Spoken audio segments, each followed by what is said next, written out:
Dès aujourd'hui, réinvestissez votre acompte de réduction d'impôt sur un projet essentiel et qui prend de l'ampleur, TV Liberté. Dès aujourd'hui, réinvestissez sur une télévision libre, autonome, indépendante, sans filtre, qui ne dépend ni des oligarques, ni des partis, ni des lobbies, ni de l'État. Dès aujourd'hui, réinvestissez cet acompte pour obtenir un nouveau crédit d'impôt pour 2019. La presse d'information est aux ordres? Alors, soutenez la presse alternative en 2019, année de tous les changements.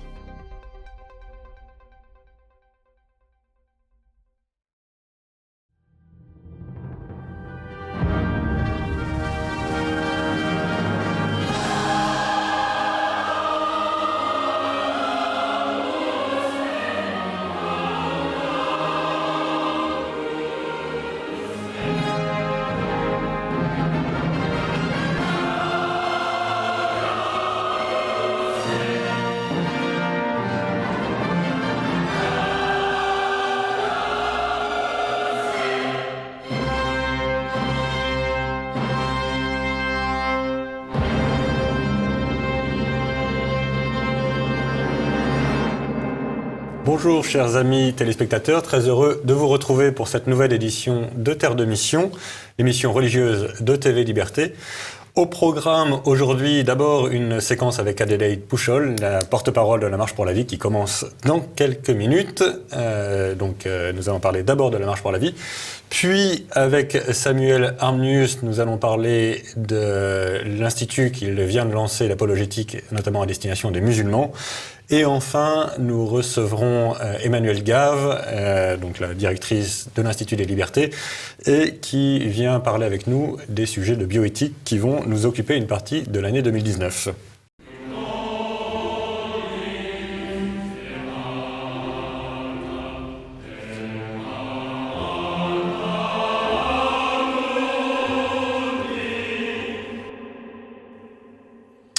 Et donc tout de suite, je me tourne vers Adélaïde Pouchol. Bonjour Adélaïde. Bonjour Guillaume. Merci d'avoir accepté notre invitation, surtout que vous êtes un peu surchargé aujourd'hui, puisque c'est la Marche pour la Vie.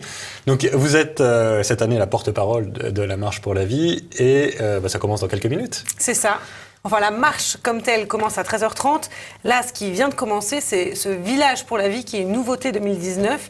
C'est donc un village pour la vie installé Porte Dauphine qui regroupe en fait pas mal d'associations pro-vie qui présenteront leurs informations, leurs actions. Et donc, c'est un très bon moyen de s'engager pour la vie. Très bien.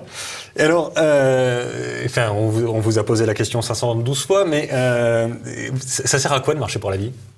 Alors, j'aurais bien aimé qu'on nous pose la question 512 fois, mais justement, on ne nous la pose pas du tout parce qu'on n'aime pas vraiment qu'on s'exprime là-dessus. On marche pour la vie pour trois raisons. D'abord, pour montrer à tous ceux qui nous verront passer que, en fait, la question de l'avortement n'est pas close du tout, contrairement à ce qu'on voudrait nous faire croire.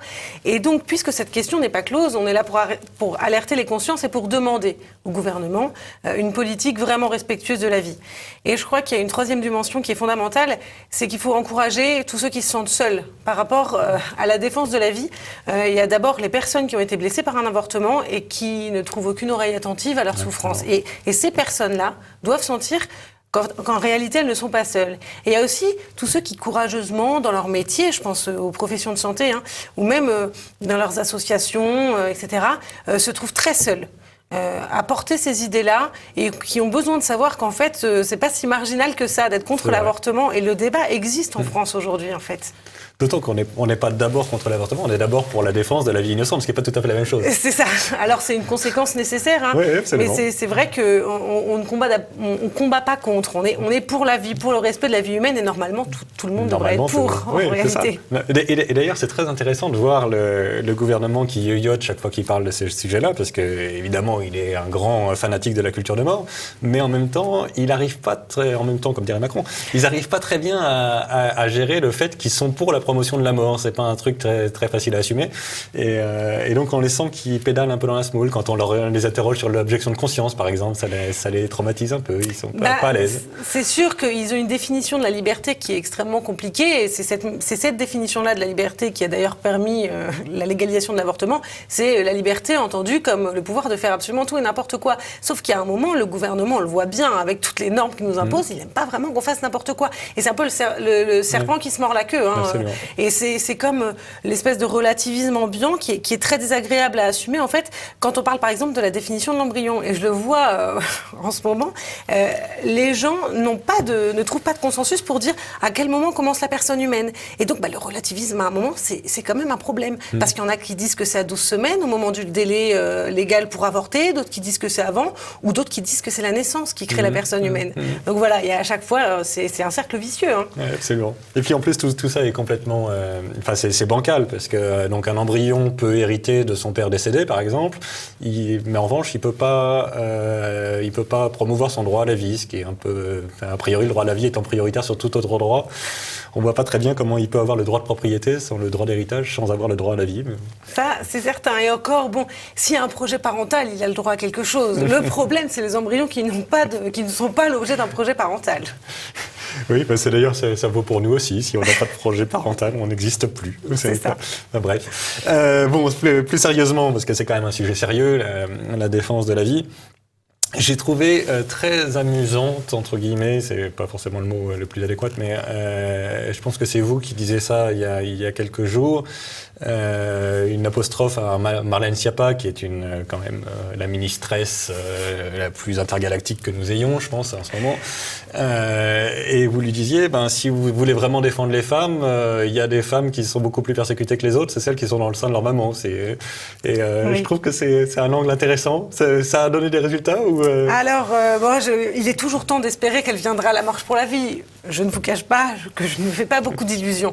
Mais comme elle s'exprime beaucoup sur les VG, en fait, elle a une technique très simple, Marlène Schiappa, c'est de comparer les manifestations contre l'avortement à, par exemple, une manifestation pour le droit de cuissage, puisqu'elle a fait la comparaison dans un tweet récemment. Donc, voilà, c'est une manière donc de nous décrédibiliser complètement. Et en fait, elle n'arrête pas de s'offusquer de l'existence même de ce débat, toujours vraiment au nom de la lutte pour le droit des femmes. Alors très bien, luttons pour le droit des femmes ensemble, parce que moi c'est ce que j'arrête pas de répéter. Pour moi, l'avortement, c'est le droit des hommes. En réalité, qui dispose du coup de corps des femmes. Absolument. C'est le droit des maris ou des compagnons, qui mettent la pression en disant c'est l'enfant ou moi. C'est le droit des patrons qui diront il n'y aura pas de promotion, il n'y aura pas d'augmentation des salaires s'il y a un enfant. Alors très bien, on va se battre pour le droit des femmes, donc contre l'avortement. Je suis pour, ça me paraît un excellent angle d'attaque, si je puis dire. Est-ce qu'il y a quelque chose de particulier? On a parlé à l'instant de l'objection de conscience. Il y a des menaces fortes sur l'objection de conscience à destination du personnel médical. Ça en est où? Est-ce qu'il y a des enjeux dans les mois qui viennent?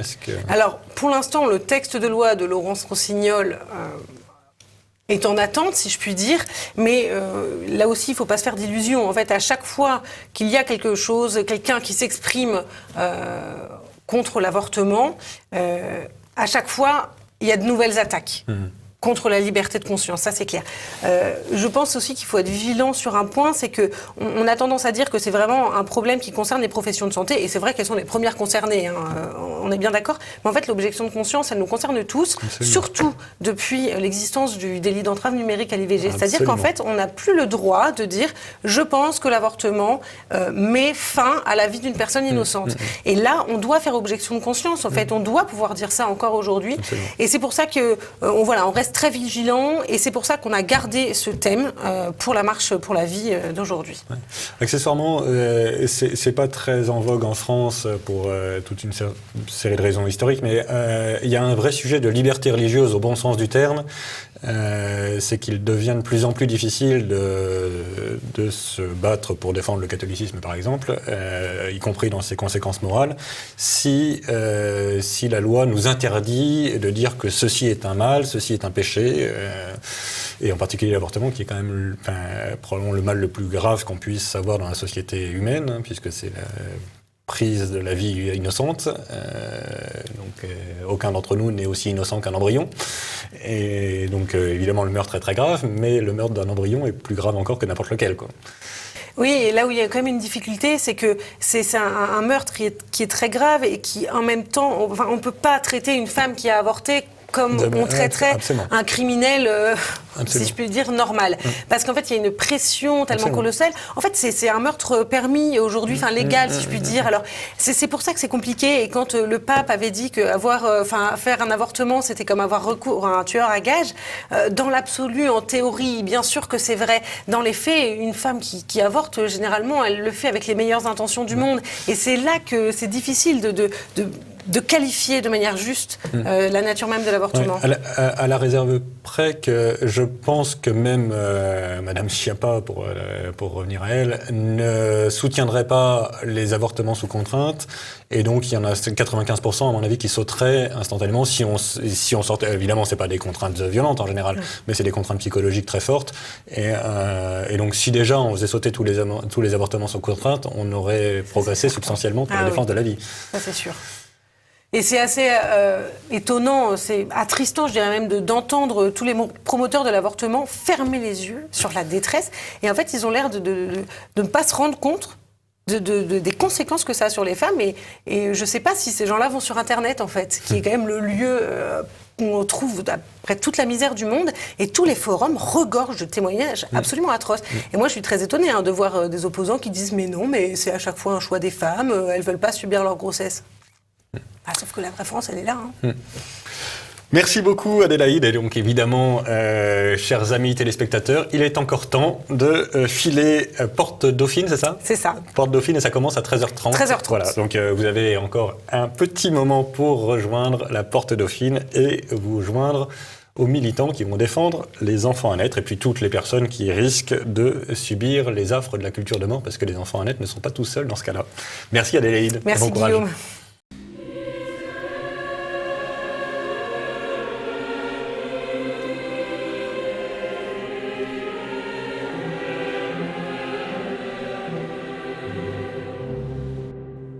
Et nous revenons sur le plateau de Terre de Mission et nous recevons Samuel Arminius. Bonjour Samuel. Bonjour.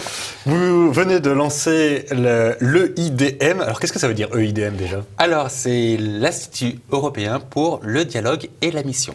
D'accord, en anglais s'il vous plaît. European Institute for Dialogue and Mission. Donc c'est un institut d'apologétique. Voilà, et vraiment dès le départ, ça a touché les Européens. Il y avait vraiment une demande et les premiers inscrits, à notre grande surprise, venaient par exemple d'Angleterre, d'Allemagne, de Belgique, d'Italie aussi par exemple. Donc vous cette faites des cours en anglais aussi ? Alors on a maintenant mis des responsables régions qui s'occupent de traduire nos formations dans la langue du pays. D'accord. Et donc vous avez des formations essentiellement pour la mission à destination des musulmans, non ? Alors essentiellement oui, mais on propose aussi d'autres types de formations, en tout cas par rapport au sujet d'actualité concernant l'athéisme, etc. Mais c'est vrai que la plus forte demande est liée à la problématique actuelle de l'islam. D'accord. Donc j'ai vu que vous étiez sous le patronage de Monseigneur Ray, qui est un évêque engagé dans la mission. Alors Monseigneur Ray a été très encourageant. Il a donné son feu vert et lorsqu'on a vu tous les messages arriver par la suite en nous disant qu'on ne comprenait pas, par exemple, pourquoi ce type d'institut n'avait pas encore existé dans l'Église, c'est vrai que ça nous a encouragés. On reçoit de temps en temps des mails très encourageants dans ce sens. D'accord. Et vous-même, vous connaissez l'islam un peu dans la confrontation, pardon, mais vous êtes chrétien d'Orient Voilà, j'ai la d'origine. spécificité de venir de la grande famille des chrétiens d'Orient, donc plus précisément les Coptes. D'accord. Et donc nous, on sait en Orient ce qu'est l'islam tel qu'il est en vérité. Donc nous, notre but, c'est de dire aujourd'hui, on a en Europe des millions de musulmans, et ben qu'est-ce qu'on fait de manière spirituelle ? On ne s'occupe pas du terrain politique qui appartient aujourd'hui à ceux qui en sont chargés. Nous, de notre côté, il nous appartient de se dire aujourd'hui comment leur annoncer le Christ. D'accord. Et donc concrètement, c'est comment leur annoncer que le christianisme est un monothéisme et comment leur annoncer que la Trinité n'est pas un anti-monothéisme, c'est ça ? Et ben ça, c'est finalement notre formation, c'est de se dire aujourd'hui, dans l'islam lui-même, il y a énormément d'outils qui peuvent leur permettre de mieux comprendre notre foi. Par exemple, j'ai plein de musulmans en mission qui me disent « Ah non, je suis musulman, je crois qu'au Coran, je ne peux pas lire la Bible ». Néanmoins, on a pas mal de sourates dans le Coran qui disent « Si vous avez des doutes, allez regarder dans la Bible. Oui, absolument. allez regarder dans l'Injil. Alors, quand on a un peu de base d'arabe, on peut leur expliquer. C'est la sourate 3.3, 10.94 spécialement. Ça veut dire que les musulmans font des chrétiens leurs exégètes. C'est énorme. Tout comme, par exemple, un chrétien aujourd'hui pourrait voir volontiers un rabbin pour lui demander une petite explication sur un passage lié à Moïse. On le ferait aisément. Et bien, c'est ce qui est demandé aux musulmans. Alors, par exemple, lorsqu'on est formé, on a ces sourates, ces chapitres du Coran qui leur permet finalement d'avoir une légitimité à recevoir cette Bible. Vous me parlez de la Trinité. Effectivement, il faut bien savoir que dans l'islam, Jésus est dit Kalimat Allah, la parole d'Allah, la parole de Dieu, et son esprit, Ruh Allah, l'esprit insufflé en Marie. À nous de leur expliquer que vous-même, vous dites que tout ce qui a été créé, a été créé par la parole créatrice. Donc si c'est par la parole, elle a bien la nature divine, puisqu'elle sort de Dieu lui-même. Alors, vous nous traitez d'associateurs, mais pourquoi donc? Puisque nous, on n'a rien associé à Dieu. On dit qu'en Dieu lui-même, il y a une parole créatrice. Une parole et un esprit. Et un esprit. Voilà. Et comment est-ce qu'ils réagissent? Parce que c'est quand même très... Enfin, l'islam est vraiment fondamentalement antitrinitaire. Donc comment est-ce qu'ils réagissent à ce... Ils sont surpris parce qu'ils n'ont pas le droit de douter de l'islam. Sauf qu'en partant vraiment de ce qu'on appelle la trinité immanente. Il y a la trinité économique, c'est la trinité dans le plan du salut que Jésus nous a révélé. Et il y a la trinité immanente en elle-même. Moi, je laisse dans un premier temps Jésus de côté. Ça veut dire que je simplifie le problème. Je leur dis, mais en Dieu lui-même, pourquoi vous nous dites qu'on est associateur? Eh bien, effectivement, ils sont mis au pied du mur parce qu'ils doivent reconnaître cette réalité, que cette parole créatrice a nécessairement la nature divine. Mais le problème, comme vous l'avez souligné, c'est qu'en admettant cela, ils admettent que finalement, nous ne sommes pas associateurs et qu'ils nous ont accusés sans raison. Cet argument vient de Saint Jean Damascène. Oui, bien sûr. Et je vais plus loin encore, Guillaume, je vais plus loin encore, puisque lorsque vous leur faites comprendre qu'ils attendent le retour de Jésus, qu'ils appellent Issa, Jésus qui est appelé le Messie chez eux, Messie qui veut dire Christ en grec, Christos, ben je leur dis, en fait, vous attendez le retour de Jésus-Christ. Mais lorsqu'ils en prennent conscience, moi, ils m'ont dit, je veux bien dire le retour d'Issa, mais Jésus-Christ, j'ai du mal. Pourtant, c'est le bon sens. Bien sûr, oui. Et est-ce que ça porte des fruits ou est-ce que pour l'instant, ça ne touche que des chrétiens qui voudraient s'intéresser au sujet? Typiquement, est-ce que dans vos expériences d'évangélisation, il y a des musulmans qui... Rien qu'hier, j'ai 2 cadres commerciaux d'Égypte qui sont à Paris pour des négociations de contrats. Ils ont accepté la Bible, ils ont accepté qu'on prie avec eux, leur visage était transformé juste après. Aujourd'hui, la moisson est grande et les ouvriers sont peu nombreux parce qu'on n'est pas sensibilisé à cette question dans l'Église. Nous, notre but, c'est de dire, on offre notre soutien aux paroisses qui veulent se former et partir en mission en paroisse. On a énormément d'outils.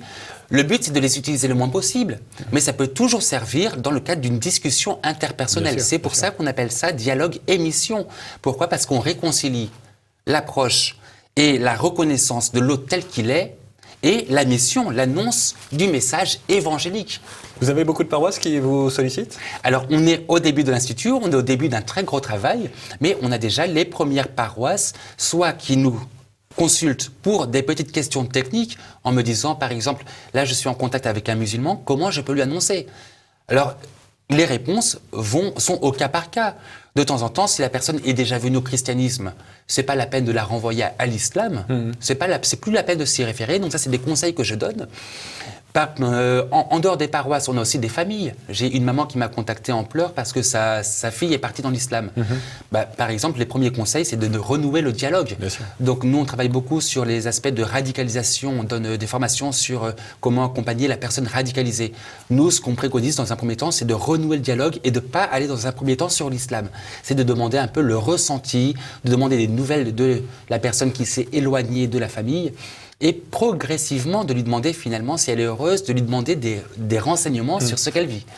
Merci beaucoup. Et donc tous nos vœux pour le développement de l'EIDM, tous nos vœux pour l'évangélisation des musulmans, qui est un gros dossier qui s'ouvre à l'Église de France, mais à nous en particulier, dans les années qui viennent. Évidemment, toutes les bonnes volontés sont bonnes à prendre, et spécialement en matière d'apologétique. Merci beaucoup Samuel, et tous nos vœux, toutes nos prières vous accompagnent. Merci. Vous pouvez nous retrouver sur notre page internet www.eid-mission.org. eid-mission.org. Merci Samuel. Merci.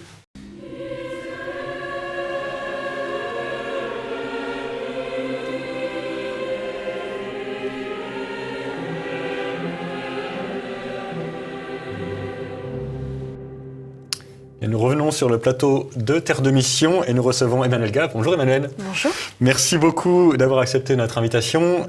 Vous êtes directrice de l'Institut des Libertés. Tout à fait. Et nous allons parler un peu aujourd'hui de deux sujets essentiellement. D'un côté, l'engagement des cathos de façon générale en politique, puisque vous êtes par ailleurs catholique, et par ailleurs des sujets de bioéthique qui sont des sujets que les libéraux de façon générale ont souvent du mal à gérer, en tout cas du côté catho. Et donc c'est deux sujets un peu connexes avec l'actualité, puisque donc en 2019 on va avoir un gros dossier bioéthique. Alors d'abord, très brièvement, est-ce que vous pourriez nous présenter l'Institut des Libertés ?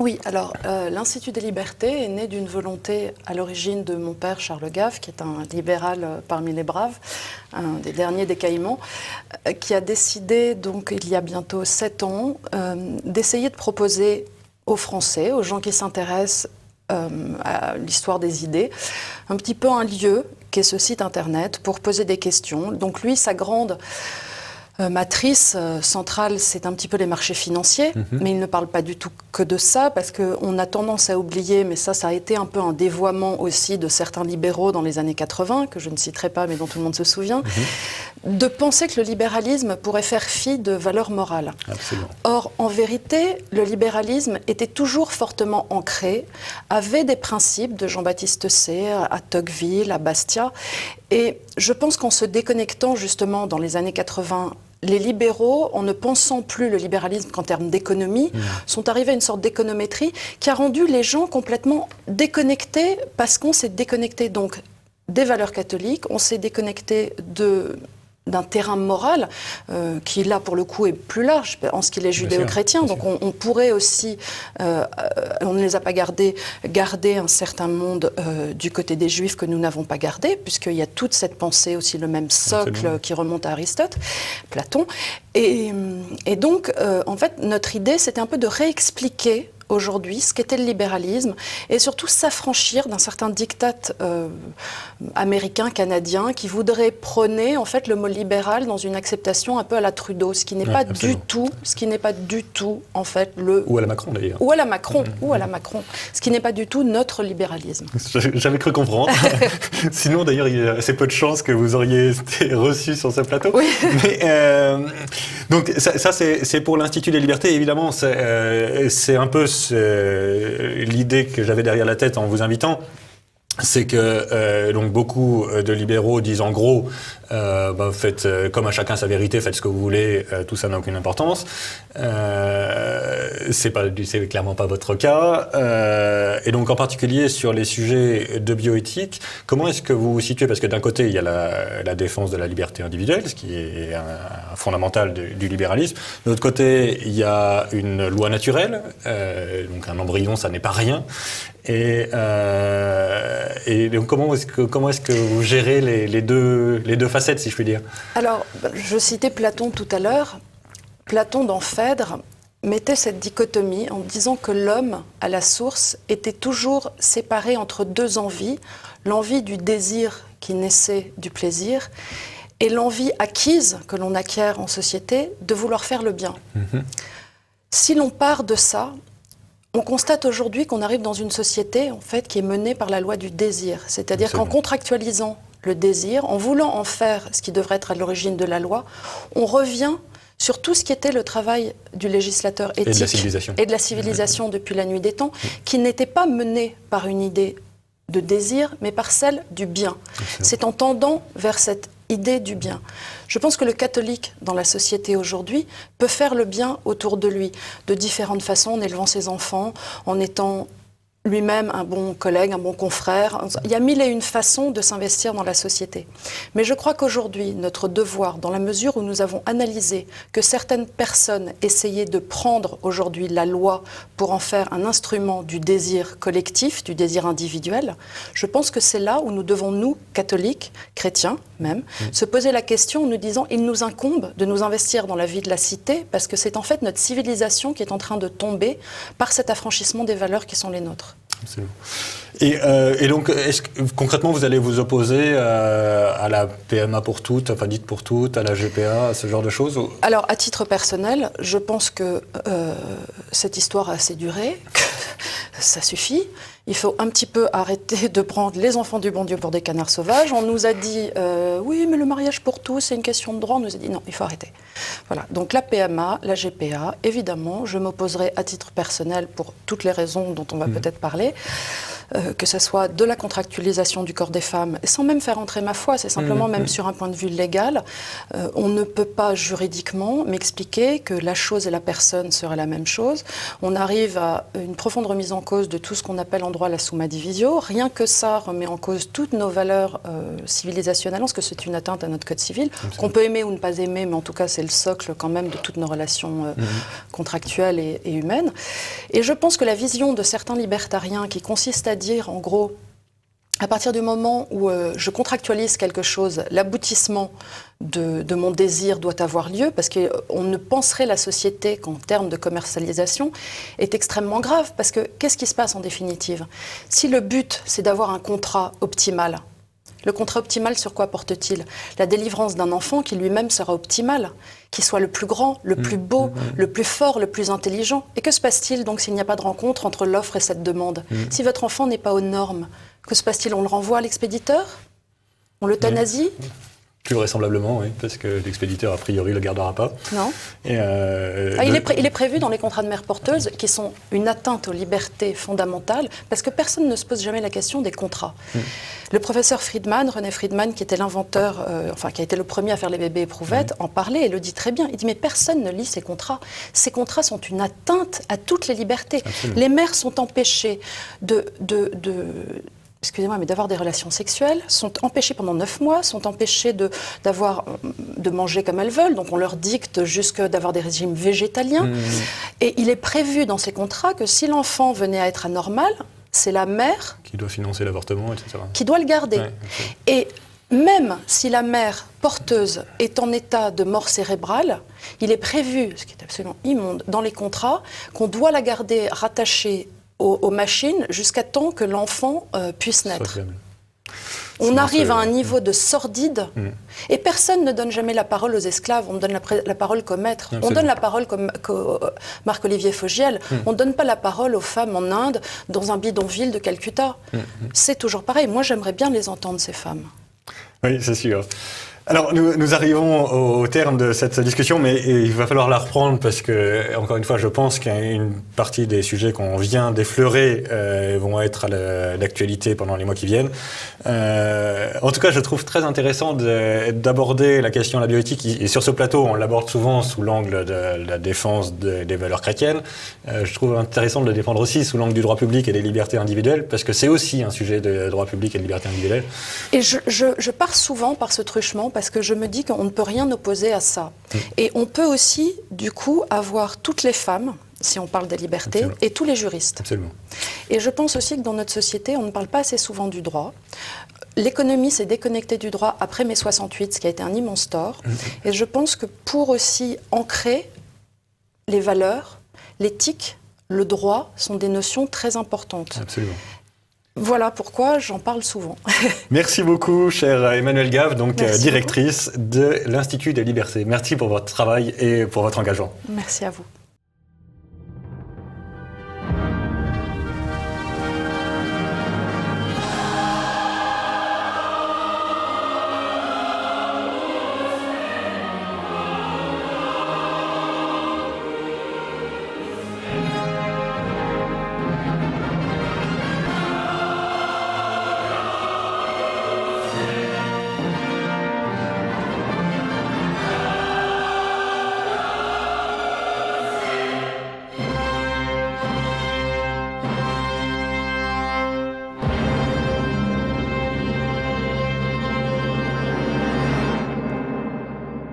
Dès aujourd'hui, réinvestissez votre acompte de réduction d'impôt sur un projet essentiel et qui prend de l'ampleur, TV Liberté.